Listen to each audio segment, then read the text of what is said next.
माझं नाव साहेबराव उत्तमराव गावंडे, मुक्काम पोस्ट लोकवाडा, तालुका दर्यापूर, जिल्हा अमरावती. मी मिलिटरीतून रिटायर झालो. रिटायर झाल्यानंतर मला असं वाटलं की शेतीचा निर्णय अति चांगला राहील आणि एक दोन वेळा बऱ्याच व्हेरायट्या पेरल्या, पण मला काही त्याच्यात समाधानी झाली नाही. की राशीचीच पराठी अशी व्हेरायटी आहे. यावर्षी 2023मध्ये राशीची शिफ्ट हे व्हेरायटी मला अतिशय चांगली वाटली आणि मी स्वतः 5 एकराचा प्लॉट केला.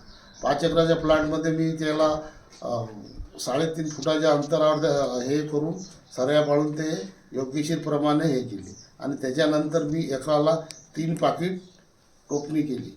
टोपणी केल्यानंतर तिची उगवणशक्ती इतकी चांगली वाटली मला की खूपच चांगली.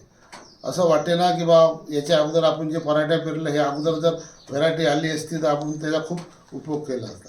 त्याच्यानंतर पराठी पेरल्यानंतर या पराठीवर खर्च खूप कमी आहे आणि माल लागायची क्षमता खूपच जोरदार आहे. या वर्षी मला त्या शेतामध्ये एकरी 12 क्विंटल कपास झाला आणि आपल्या कोरडवान पट्ट्यासाठी खूप चांगल्या. तरी मला हे वाण खूप चांगलं वाटलं. धन्यवाद.